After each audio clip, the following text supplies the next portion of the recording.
Alléluia. Continue la lecture, mon frère. 14. Lot sortit et parla à ses gendres qui avaient pris ses filles. Levez-vous, dit-il, sortez de ces lieux, car l'Éternel va détruire la ville. Mais aux yeux de ses gendres, il parut plaisanter. Ah, bien-aimé, nous sommes en train de parler. Nous sommes en train de prêcher que bientôt le Seigneur va revenir. Les autres pensent que nous plaisantons.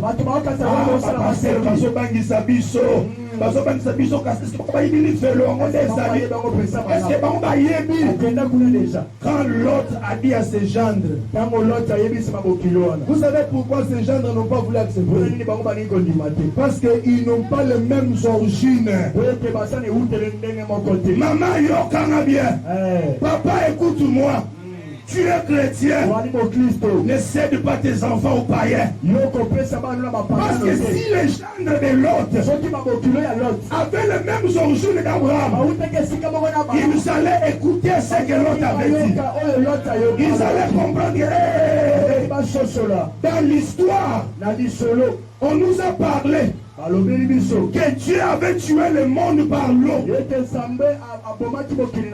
Et comme l'autre nous dit encore ça, c'est-à-dire Dieu peut encore frapper. Mais comme l'autre avait donné ses enfants en mariage aux habitants de Sodome et Gomorrhe, qui n'ont jamais été informés de ce qui s'est passé, ils ont pensé qu'ils avaient commis dans le bagé.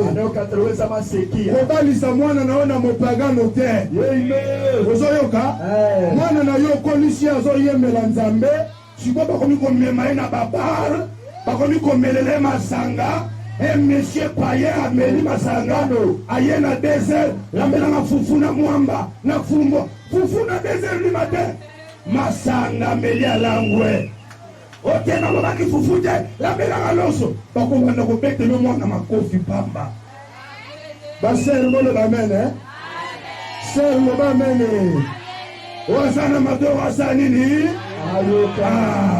parce que l'autre, il avait des gendres païens. Si tu as des gendres spirituels, ils diront oui, mon père. Nous allons partir avec toi. Mais ils sont restés. Continue, qu'est-ce que les anges ont fait? 14. Lot sortit et parla à ses gens. 15. De l'aube du jour, les anges insistèrent auprès de Lot en disant: lève-toi, prends ta femme et tes deux filles qui se trouvent ici. De peur que tu ne périsses de la ruine de la ville. Sors de ces lieux. Sinon tu vas périr dans cette ville. Donc sortez du milieu d'elle. Parce qu'ils seront bientôt frappés. Cette ville sera brûlée. Sors du milieu d'elle. Continue. 16.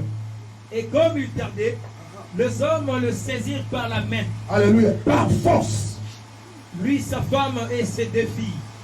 Car l'Éternel voulait l'épargner. Il les menait et le laissèrent hors de la ville. 17. Qu'est-ce qu'ils ont dit là-bas? Très important. 17. Après les avoir fait sortir, l'un d'eux dit: sauve-toi pour ta vie, ne regarde pas derrière toi. Continue. Et ne t'arrête pas dans toute la plaine. Ok. La Bible dit quand ils sont arrivés hors la ville, l'un des anges, il a pris la parole. Il a dit: sauve-toi pour ta vie. Donc je dis à quelqu'un ce matin: sauve-toi pour ta vie. Sauve-toi pour ton âme. Sauve-toi pour ton âme. Papa, sauve-toi pour ton âme. Bien-aimé, sauvez-vous pour vos âmes. Il a dit à l'autre: ne reste pas dans les plaines, mais va vers les montagnes. Continue. Et ne t'arrête pas dans toute la plaine. Sauve-toi vers la montagne. De peur que tu ne périsses. Ok. Sauve-toi vers quoi?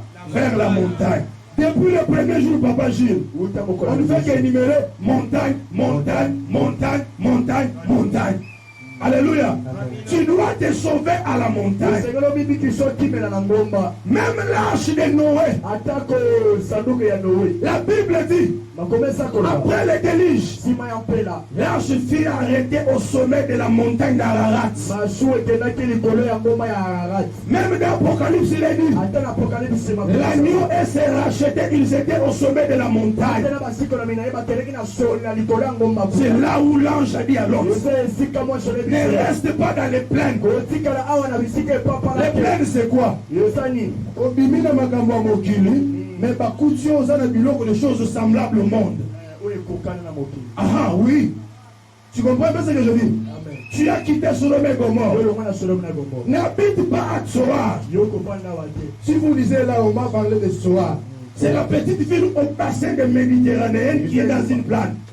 Il dit que n'habite pas là-bas. Va à la montagne. Et c'est par là que tu seras sauvé. Ton salut à toi n'est pas au bas de la montagne, mais c'est au sommet de la montagne. C'est au sommet de la montagne. Si tu la ville bien-aimée, la ville qui est éclairée n'est pas au bas de la montagne, mais elle est au sommet. Et elle est vue de tous. Elle est comme les chandeliers. On ne met pas les chandeliers sous les boissons, mais c'est sur la table pour que cette lumière-là luise partout. C'est pourquoi l'église a le flambeau de la Pentecôte, a le flambeau de l'esprit, parce que nous sommes un peuple mis à part. Nous sommes au sommet de la montagne. Continue la lecture. 18. L'autre leur dit, oh non Seigneur. Non, prends 24. 24. Oui. Alors l'Éternel... Là déjà, Lot et sa femme et ses deux filles étaient déjà sortis de Sodome et Gomorrhe. Il y a quelque chose qui va se faire là. 19. 19. 24. Alors l'Éternel fit pleuvoir du ciel sur Sodome et sur Gomorrhe du soufre et du fait par l'Éternel. 25. Il détruisit ces villes, toute la plaine et tous les habitants de villes et le plante de la terre. 26. La femme de Lot regardant en arrière. Ok. Très important. La femme de Lot fit quoi? Regardant en arrière. C'est ce que nous avons lu dans Luc 17:32. Souvenez-vous de la femme, hein? Entre Luc 17:32. Retourne là. Toujours enseigner. Enseignement et Zalaga, hein? Va comprendre. Votre frère Gaston, maman pasteur, ça peut être. Ah, pour ce maintenant, toujours tangisa. Donc, il y a molo, papa pasteur peut être. Merci, papa Nanaï. Luc 17, verset 32. Nous lisons le nom de Jésus. Ah. Amen. Souvenez-vous de la femme de Lot. Ok. Souvenez-vous de qui? De la femme de Lot. Tout le monde a haute voix. Souvenez-vous de la femme de Lot. Souvenez-vous de la femme de Lot. Qu'est-ce que cette femme avait fait? Rentre maintenant au 25e verset de Genèse 18. Qu'est-ce qu'elle avait fait? Parce qu'enseignement, on enseigne comme ça. Christ nous a dit, souvenez-vous de la femme, hein, de Lot. Maintenant, rentrons maintenant dans l'histoire. Qu'est-ce que cette femme avait fait pour qu'on se souvienne d'elle? 26e verset. Genèse 19, le verset 26. Ok. La femme de Lot regardant en arrière, et elle devint une statue de sel. Ok. Alors que l'un des anges a dit à Lot, sauve-toi, mais ne regarde pas en arrière. Ne regarde pas en arrière. Kotala simate. Alléluia. Il a donné à Lot cette instruction. Ils sont sortis, l'autre, sa femme et ses 2 enfants. Mais en allant, comme la ville était en train de brûler, madame l'autre dit que non, ah, Natala Tambala Yasuka. Hein? Nasala Tambala Yasuka. Namela Tambala Yasuka. Nayiba kaka mbala ya suka. Nasala kindumba mbala ya suka. Nafinga kaka mbala ya suka. Naloba natonga mbala ya suka. Oh, que l'ange a dit, ne regarde pas derrière. Ne regarde pas derrière. Regarde devant. Regardez celui qui vous appelle. Regardez celui qui vous appelle. Regardez celui qui vous appelle. Regardez celui qui vous appelle. Regardez celui qui vous appelle. Celui qui vous appelle. Yes. Soyez aussi.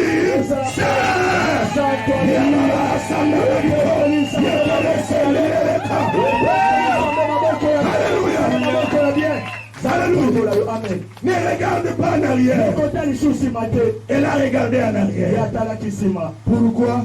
Son cœur était resté à Sodome et Gomorrhe. Il y a des gens qui ont quitté le monde. Nous autres, Masako melaka soute makolo kendaka d'hôtel te mais mutema na yo etikala na mokili. Tu as un cœur qui est resté au monde. C'est pour cela que tu détournes pour voir. Tu es dans l'église mais tu vois. Tu vois, tu filmes. Oui, parce que ton cœur est encore dans le monde. Tu as déjà quitté le monde. Mais le cœur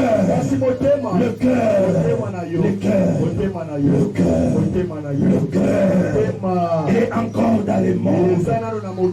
Maman l'autre. Aussi bobiki na bino. Kene ozotala na sima pona nini. Aussi obima na kindumba. Ozotala na sima pona nini. Otika masanga. Ozotala na sima pona nini. Ososongela pona nini. Namela mo kaka. Mo ipeza makasi. Surtout moi na biso ya lingwala. Marita. Moi makasi. Namela nanu ata mibale. Namela ne regarde pas en arrière. Regarde devant. Regarde ton salut. La Bible déclare. Ayez les yeux fixés sur Jésus de Nazareth. Ne regarde pas dans le monde. Ne regarde pas le monde. Mais restez les yeux braqués sur Jésus. Regarde Jésus. Ne regarde pas en arrière. Pourquoi pas regarder en arrière? Luc chapitre 9. Verset 61. Nous allons comprendre une bonne chose là-bas. Luc chapitre 9, le verset 61. Nous lisons au nom de Jésus. Commençons au verset 60. Si c'est possible. 60. Mais Jésus lui dit, laisse le mort ensevelir leurs morts. Et toi va annoncer le royaume de Dieu. Un instant. Là, Jésus a dit à un disciple, suis-moi. Il dit, non, laisse-moi d'abord aller dire, non, laisse-moi d'abord aller enterrer mon père. Christ dit, laisse les morts enterrer.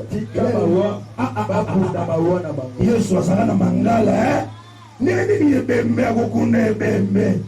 Ah, pas Jésus. Non. Le Seigneur Jésus parlait comme prophète. Alléluia. Amen. Quand il dit laisse les morts enterrer leurs morts, il fait allusion à tout celui qui n'a pas Jésus. Il est un homme mort. Même s'il est habillé en veste comme moi, en chaussures, il a bien coiffé. S'il n'a pas Jésus, papa,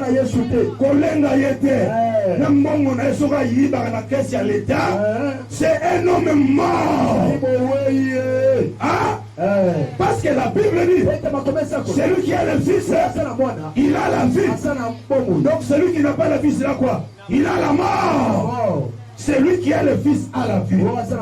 Le Fils, c'est Jésus. Celui qui n'a pas Jésus, celui qui n'a pas le Fils, c'est un cadavre. Oui. Alléluia. Amen. Il y a beaucoup de cadavres qui chassent. Ils font marcher comme ça. Ils boudent même les hommes de Dieu.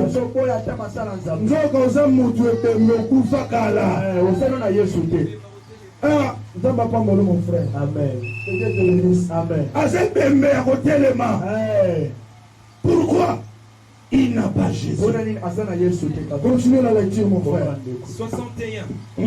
Un autre dit, je te suivrai, Seigneur, mais permets-moi d'aller d'abord prendre congé de ma maison. Donc, permets-moi d'aller dire, Bayo, papa, maman, surtout ma fils à maman. Maman, continue.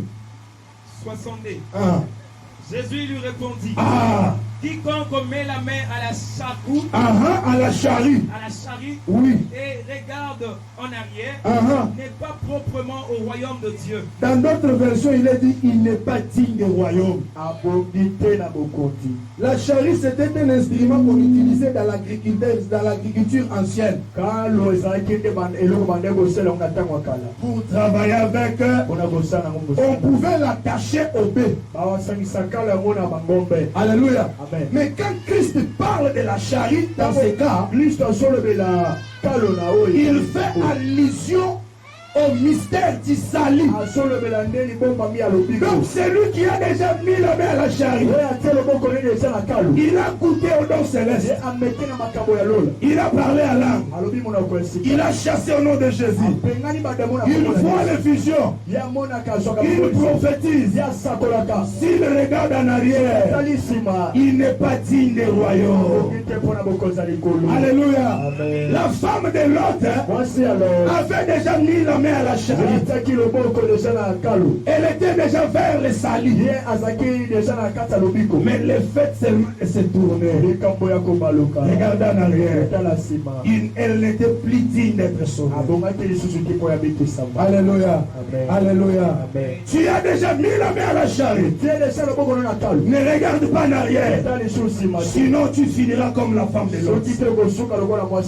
Quand elle devient une statue de sel, c'est juste une façon de dire qu'elle était disgracieuse.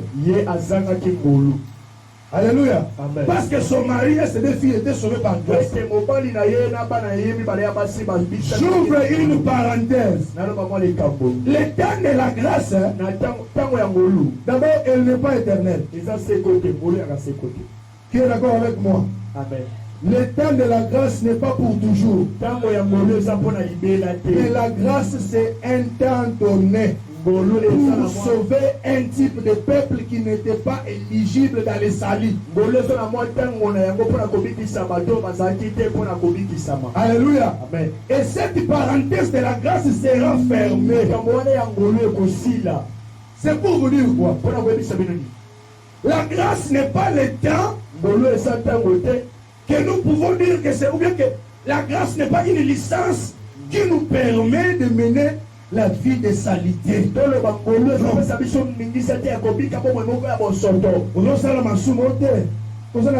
grâce.